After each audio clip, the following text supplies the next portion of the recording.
पागल आदमी। कुदरत ने बहुत सारे हक अपने पास रखे हुए हैं, इसीलिए इंसान जैसा चाहता है वैसा होता नहीं है। वह सोचता कुछ है और वो कुछ और जात है। प्रोफेसर मुकेश बालियान अपने रूम में अकेले बैठे थे। अनमने मन से आज दिन में ही वे शराब पीने बैठ गए थे। अभी उन्होंने एक पैगल खाली किया था, लेकिन पता नहीं क्यों अभी दूसरा पैगल लगाने को मन नहीं हो रहा था। वे अपनी जिंदगी में बिल्कुल अकेला महसूस कर रहे थे। बेवजह ही वे मुस्कुरा रहे थे और उस मुस्कुराहट के साथ अचानक से रो भी पड़े थे। औरतों की तरह मर्द दूसरों के सामने मुश्किल से ही रोता है, लेकिन अकेले में वह अपने दुख में फूट फूट कर रोता है और अपनी बुजदिली को छिपाता है। जब भावनाओं का जोर कुछ कम हुआ तो प्रोफेसर मुकेश बालियान ने आंखों में आए आंसुओं को रुमाल से पोंछने के बाद मन को हल्का करने के लिए एक सिगरेट सुलगा ली। सिगरेट से उड़ते धुएं के छल्ले उन्हें अपनी जिंदगी के छल्लों की तरह एकदम खोखले लग रहे थे। वे सोचने लगे कि आज डायरेक्टर को इस्तीफा सौंपने के बाद उनका और यवनिका का साथ हमेशा हमेशा के लिए छूट जाएगा। ये प्यार भी अजीब चीज है, साथी का साथ छूटने से ऐसा लगता है जैसे जिंदगी खत्म हो गई हो। जीते जी मौत का सा एहसास होने लगता है। जिसने कभी टूटकर प्यार किया हो वही तो इसको महसूस कर सकता है। उन पत्थर दिलों का क्या जिन्होंने प्यार को हवस या खिलौना समझा। प्रोफेसर मुकेश बालियान ने सिगरेट का आखिरी छल्ला हवा में उड़ाया और फिर अपना इस्तीफा लिखना शुरू किया। लिखने के लिए कुछ ज्यादा नहीं था, बस वे तो अपना एक वादा पूरा कर रहे थे जिसके पूरा होने से किसी की जिंदगी खुशियों से लबरेज हो जानी थी। जैसा उनके साथ हुआ किसी और के साथ न हो, इसीलिए वे इस्तीफा दे रहे थे। प्रोफेसर मुकेश बालियान की train Mumbai central railway station से शाम 5:15 पर छूटनी थी। अपने जरूरी सामान का सूटकेस और एक बैग उन्होंने पहले ही तैयार कर लिया था। इस बड़ी ही 2 में टिकट का जुगाड़ भी जैसे तैसे हो ही गया था। वे अपना इस्तीफा डायरेक्टर को सौंपकर मुंबई छोड़ने की पूरी तैयारी में थे। मुंबई छोड़ने की वे किसी को कानो कान खबर भी नहीं होने देना चाहते थे। इस्तीफा लिखने के बाद प्रोफेसर मुकेश बालियान ने डायरेक्टर कुलदीप खंडेलवाल से मिलने के लिए समय मांगा। डायरेक्टर अभी ऑफिस में ही थे। प्रोफेसर मुकेश बालियान के इस्तीफे को अचानक अपने सामने देखकर उनका चौंक जाना लाजिमी था। ऐसे हालात में जो बातचीत हो सकती थी वह हुई, लेकिन जब कोई अपनी जिद पर अड़ा हो तो उसे कौन रोक सकता है। आखिरकार प्रो मुकेश बालियान का इस्तीफा स्वीकार कर लिया गया। सारी औपचारिकताएं पूरी करवा ली गयीं। प्रो मुकेश बालियान टैक्सी पकड़कर मुंबई सेंट्रल रेलवे स्टेशन पहुंच गए। उनकी ट्रेन तेजस राजधानी एक्सप्रेस मुंबई छोड़ने के लिए तैयार थी। प्रोफेसर मुकेश बालियान ट्रेन में अपनी सीट पर लेट गए और पुरानी यादों में खो गए। उनकी कहानी का कथानक कुछ ऐसा था। आज से तकरीबन 30 साल पहले प्रोफेसर मुकेश बालियान इसी ट्रेन से पहली बार मुंबई आए थे। उन्होंने सांख्यिकी की एक नेशनल लेवल की प्रतियोगिता पास की थी और उनका एडमिशन मुंबई के एक नामचीन जैव सांख्यिकी संस्थान में हो गया था। उन्हें खुशी थी कि पढ़ाई का सारा खर्च सरकार उठा रही थी। उन्हें तो बस मेहनत करके MSc बायोस्टैट की डिग्री अच्छे अंकों से हासिल करनी थी। पहले ही दिन मुकेश बालियान की मुलाकात अजनबी यवनिका से हुई थी। मुलाकात क्या, ये तो पहली नजर का प्यार था। मुकेश, किस जगह से हो तुम? यवनिका ने सवाल पूछा था। मैं उत्तर प्रदेश से, मुकेश ने छोटा सा जवाब दिया था। अरे, उत्तर प्रदेश तो बहुत बड़ा है। उत्तर प्रदेश में कहाँ से हैं? यवनिका सही जगह जान लेना चाहती थी। बिजनौर जिले से। अरे, ये बिजनौर कहाँ है? ये नाम तो मैं पहली बार सुन रही हूँ। यवनिका, चाय तो लो, चाय ठंडी हो रही है। मेरठ का नाम तो सुना होगा तुमने, बस उसी से 100 किलोमीटर उत्तर दिशा में उत्तराखंड के बॉर्डर पर बिजनौर जिला है, मतलब हरिद्वार के आसपास। बिल्कुल सही यवनिका। मुकेश सोचने लगा था कि यवनिका बहुत कुछ पूछने वाली है, लेकिन मुकेश के मन में भी जिज्ञासा जगी। उसने पूछा, यवनिका, तुम कहाँ से हो? मैं तो महाराष्ट्र की हूँ, नागपुर से, यवनिका ने बताया। इससे पहले कि यवनिका कुछ और पूछती, मुकेश ने उठते हुए कहा, ठीक है यवनिका, कल मिलते हैं। यवनिका ने अनमने मन से कहा, ठीक है। लेकिन यवनिका के मन में मुकेश को लेकर अभी भी कई सवाल घूमर रहे थे। वो तो सारे सवाल आज ही पूछ लेना चाहती थी। वो वहाँ से प्यासे पपीहे की तरह उठी। जल्दी ही मुकेश और यवनिका में गहरी दोस्ती हो गई थी।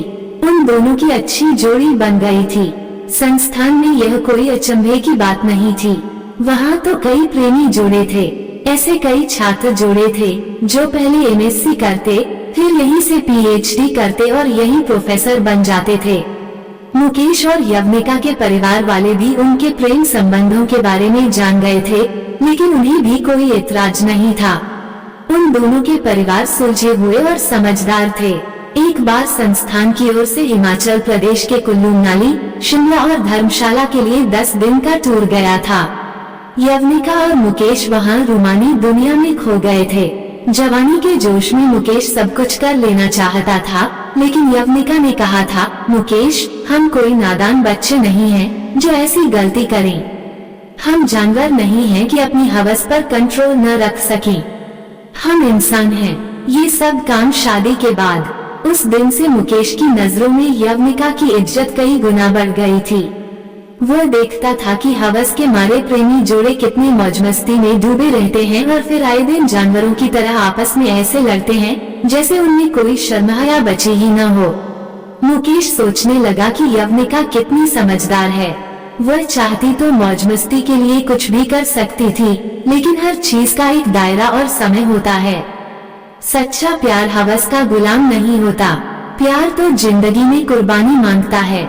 समय गुजरता गया और उसी संस्थान से मुकेश और यवनिका ने पीएचडी भी कर ली। इसके बाद यवनिका और मुकेश अपने घर चले गए। दोनों पढ़ लिख कर भी अभी बेरोजगार थे और नौकरी की तलाश में थे। यवनिका के पापा को उसकी शादी करने की जल्दी थी। वह 28 साल पार कर चुकी थी। एक दिन यवनिका के पापा नितिन साल्वे ने उससे कहा, यवनिका, मुझे तुम्हारी शादी की बड़ी चिंता है। मैं बूढ़ा तो हो ही रहा हूँ, मेरा लिवर भी जवाब दे रहा है। मुकेश अच्छा लड़का है, लेकिन वह अभी बेरोजगार है और नौकरी तलाश रहा है। मैं उसके हाथ में तुम्हारा हाथ कैसे दे दूँ? आखिर बेटी का बाप हूँ। बेटी के सुख में ही तो बाप का सुख बसता है, कहकर यवनिका के पापा कुछ मायूस से हो गए थे। तब यवनिका बोली, पापा, कुछ दिन और इंतजार कर लेते हैं। मुकेश नौकरी की तलाश तो कर ही रहा है। यवनिका, मैंने बहुत सोच समझ कर यह कहने की हिम्मत की है। बेरोजगारी के जमाने में नौकरी का क्या भरोसा। मेरी चिंता कड़वी हकीकत है। आज अगर भावनाओं में बहकर मैं तुम्हारा हाथ एक बेरोजगार के हाथ में दे दूं, तो कल तुम्हें कितनी परेशानियों का सामना करना पड़ेगा, तुम्हें इसका अंदाजा भी नहीं है। यवनिका जानती थी कि उसके पापा सही बोल रहे हैं। इतनी नामचीन संस्थान से पीएचडी करने के बाद भी लोग उसकी बेरोजगारी पर तंज कसने से नहीं चूकते थे। यवनिका ने कहा, पापा, बस कुछ दिन का समय और दे दो। किसी न किसी संस्थान में हम दोनों की नौकरी लग ही जाएगी। यवनिका, मैं 2 साल से इंतजार ही तो कर रहा हूँ, नहीं तो कब का तुम्हारे हाथ पीले कर देता। अब एक अच्छा सा लड़का निगाह में आया है तो तुमसे ये सब कह रहा हूँ। अपनी ही बिरादरी का एक लड़का मुंबई में इनकम टैक्स महकमे में अफसर लगा है। वो हैंडसम है और अच्छी पगार वाला है, और सबसे बड़ी बात है कि अपने हाथ में है। वो जिनका लड़का है वे हमें अच्छे से जानते हैं। मैं चाहता हूँ बेटी की इस मौके को हाथ से न जाने दूं और अपने प्राण निकलने से पहले तुम्हारे हाथ पीले कर दूं। उस रात यवनिका ने मुकेश से फोन पर लंबी बातचीत की। मुकेश ने कहा, यवनिका, ऐसा लगता है कि ये पीएचडी ही बोझ बन गई है। किसी कंपनी में नौकरी के लिए अप्लाई करता हूँ तो कंपनी वाले ये कहकर टरका देते हैं कि कल तुम्हारी सरकारी नौकरी लग गई तो हमारी नौकरी छोड़कर भाग जाओगे। तो मुकेश, अब क्या करना है? मैं तो बहुत परेशानी में हूँ। पापा मेरी शादी करने की जिद पर अड़े हुए हैं। यवनिका, जब इतना अच्छा लड़का मिल रहा है तो शादी कर लो ना। पापा की बात मान लो। मेरी नौकरी के इंतजार में तो तुम बुढ़िया हो जाओगी। मेरी तो अपने माँ बाप से भी खटपट हो गई है। मैं अलग रह रहा हूँ। एडहॉक पर एक डिग्री कॉलेज में नौकरी करके किसी तरह अपना खर्चा चला रहा हूँ। तो क्या हुआ मुकेश, मैं भी ऐसी ही कोई प्राइवेट नौकरी कर लूंगी। आखिर मैंने भी तो पीएचडी की हुई है, रहेंगे तो दोनों साथ। नहीं यवनिका, मैं इतना मतलबी नहीं कि अपने चलते तुम्हारी जिंदगी बर्बाद कर दूं। तुम पागलों जैसी बातें क्यों कर रहे हो मुकेश? हमने प्यार किया है, मैं तुम्हारे सिवा किसी और के बारे में सोच भी कैसे सकती हूँ? यवनिका ने गुस्सा जताते हुए कहा। लेकिन मुकेश तो जैसे आज ज्ञान का पितामह बना बैठा था। वो फिर से ज्ञान बखारने लगा। यवनिका, हालात को समझो। आदमी तो अकेले भी जिंदगी काट लेता है, लेकिन औरत के लिए अकेले जिंदगी काटना इस दुनिया में मुहाल हो जाता है। और ध्यान रखो तुम मुकेश, यह क्या पागलपन लगा रखा है? कहीं भांग तो खाना नहीं शुरू कर दिए हो? क्या बेवकूफों वाले उपदेश दिए जा रहे हो? कहीं मुझसे छुटकारा तो नहीं पाना चाहते हो? कहीं अपने गांव में जाकर किसी दूसरी लड़की से तो चक्कर नहीं चला बैठे? बस इन औरतों के साथ यही परेशानी होती है। जरा सी बात हुई नहीं कि दूसरी औरत का शक दिमाग में बैठ जाता है। मैं तुम्हारा भला चाह रहा हूँ और तुम बेबुनियाद आरोप लगाए जा रही हो। अगर ऐसा है तो ऐसा ही सही। मुकेश, जब किसी मर्द को किसी औरत से छुटकारा पाना होता है तो वह ऐसी ही पागलों जैसी बातें करने लगता है। जाओ मरो तुम उस चुड़ैल के साथ, और आज के बाद फिर कभी मुझे फोन करने की कोशिश भी मत कर लेना। यवनिका ने गुस्से में फोन काट दिया और फफक कर रोने लगी।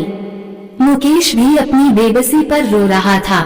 उसे लगा कि अगर उसके पास अच्छा रोजगार होता तो यवनिका उसकी होती। वह शान से उसे दुल्हन बनाकर अपने घर लाता। वो अब किस मुंह से यवनिका के पापा से यवनिका का हाथ मांगने जाए? प्यार में मजबूर करके यवनिका को लाना उसकी जिंदगी को बर्बाद करने के सिवा क्या होगा? क्या प्यार का मतलब यही है? नहीं, किसी की जिंदगी को बर्बाद करना प्यार नहीं है। कुछ दिनों के बाद यवनिका की इनकम टैक्स अफसर दौलत साल्वे के साथ धूमधाम से शादी हो गई। वो अपने पति के साथ मुंबई में रहने लगी। सभी सुख और आराम उसकी जिंदगी में थे। उसे मुकेश की याद अभी भी आती थी, लेकिन सिर्फ चिढ़ और नफरत के साथ। उसने तो मुकेश को अपनी जिंदगी से निकाल ही फेंका था। यवनिका की किस्मत देखिए कि शादी के कुछ ही महीनों बाद वह उसी संस्थान में असिस्टेंट प्रोफेसर बन गई, जहां से उसने पीएचडी की थी। वहां पहुंचकर यवनिका को मुकेश के साथ बिताए पुराने दिन याद आए, लेकिन उनमें अब सिर्फ नफरत का धुआं था। वे दिन अब उसे काटने को दौड़ते थे। यवनिका की जिंदगी खुशियों से लबालब भरी थी। पति दौलत साल्वे उसे बहुत प्यार करता था और उसकी हर इच्छा पूरी करने के लिए उतावला रहता था। यवनिका की शानदार नौकरी लगने से उसकी खुशियां आसमान छू रही थीं। खुशियों से भरी जिंदगी के इसी मुहाने पर तकरीबन 1 साल के बाद एक दिन मुकेश यवनिका के सामने आ गया।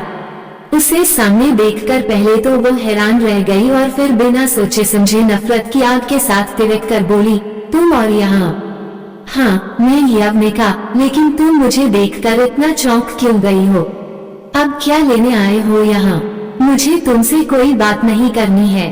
मैं अब शादीशुदा हूँ। यवनिका, तुम्हें तुम्हारी शादी की बधाई। बस मैं तो तुम्हें ये बताना चाहता हूँ कि मेरी भी यहाँ असिस्टेंट प्रोफेसर के पद पर नौकरी लग गई है। क्या कहा? तुम यहाँ असिस्टेंट प्रोफेसर बन गए हो? और वह चुड़ैल डायन कहाँ है जिसके लिए तुमने मुझे छोड़ा? यवनिका, फिर वही पागलपन। मेरी जिंदगी में तुम्हारे सिवा कोई दूसरी थी ही नहीं। तुमने बेवजह ही मुझ पर शक किया है। तुम मर्द सफेद झूठ बोलने में माहिर होते हो और औरतों को निहायत ही बेवकूफ समझते हो। नहीं तो दुनिया का कोई भी प्रेमी अपनी प्रेमिका की शादी होते हुए नहीं देख सकता। तुम उस डायन को कहीं भी छिपा लो जिसने तुम्हें मुझसे छीना है, लेकिन एक दिन तो वह सामने आएगी ही। मैं भी देखती हूँ कि वो कितनी हुस्न की परी है। अभी यवनिका और मुकेश की बात चल ही रही थी कि तभी उधर से प्रोफेसर राजीव खंडेलवाल आ गए और उन्हें अपनी बातें बंद करनी पड़ी। कुछ ही दिनों में यवनिका को यकीन हो गया कि मुकेश की जिंदगी में कोई दूसरी नहीं है। तब एक दिन यवनिका ने मुकेश से अपने दिल की बात कही, मुकेश, भले ही मेरा पति मुझसे बहुत प्यार करता है, लेकिन अगर तुम चाहो तो मैं अभी भी सब कुछ छोड़कर तुम्हारे पास लौट आने के लिए तैयार हूँ, बस अपने प्यार की खातिर। ये सुनकर मुकेश हंसा और फिर बोला, यवनिका, मैंने अभी तक किताबों में ही पढ़ा था कि औरत प्यार में पागल हो जाती है और आज देख भी रहा हूँ। मुकेश, तुम मर्द क्या समझोगे औरत के दिल को?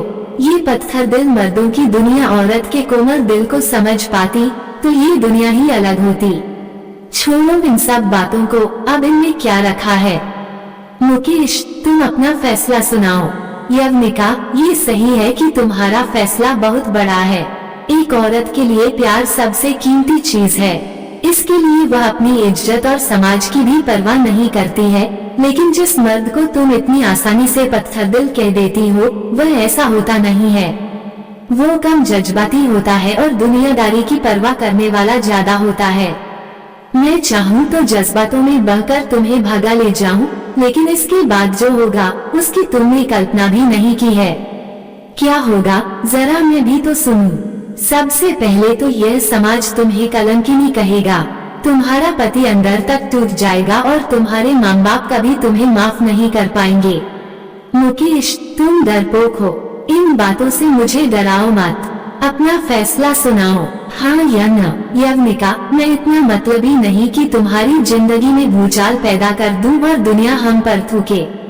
मर्द जिंदगी में एक ही बार प्यार करता है, चाहे शादी वो 1000 कर ले। औरत भी एक मर्द के दिल को नहीं समझ सकती। तुम मेरा फैसला सुनना चाहती हो तो सुनो। मैंने तो जिंदगी भर कुंवारा रहने का फैसला किया है।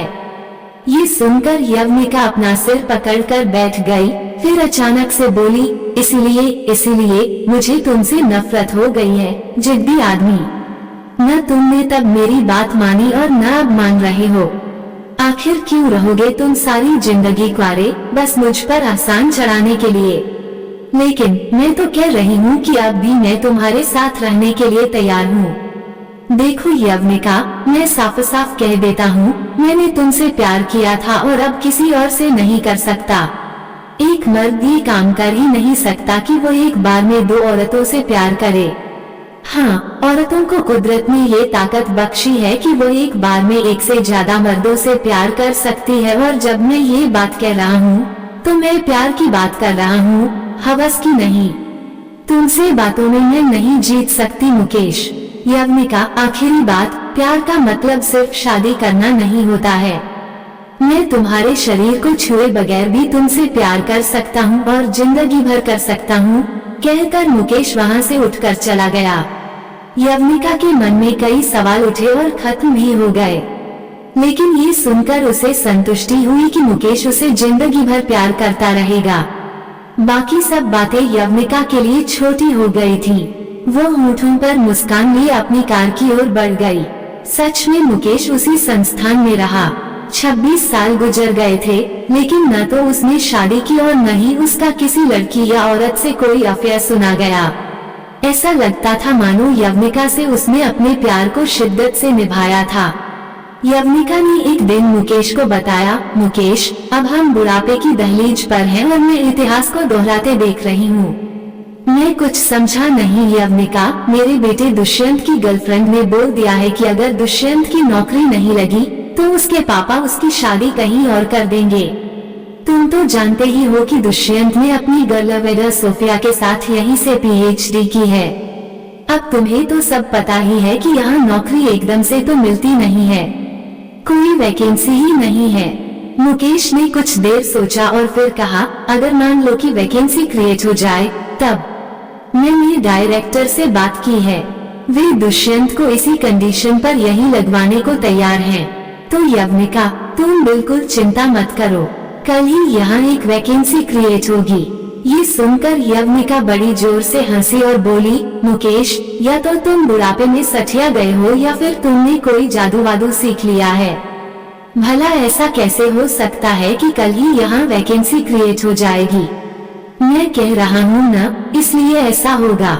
अच्छा जादूगर साहब, आपकी बात मान लेते हैं। अगले दिन जैसे ही यवनिका को पता चला कि मुकेश इस्तीफा देकर अपने गांव चला गया है, तो वह दौड़ते हुए डायरेक्टर के कमरे में पहुंच गई। आज उसने डायरेक्टर से अंदर आने की इजाजत भी नहीं मांगी। वो हड़बड़ाहट में बोली, सर, क्या सचमुच मुकेश सर इस्तीफा देकर अपने गांव चले गए हैं? डायरेक्टर यवनिका की भावनाओं को समझते थे।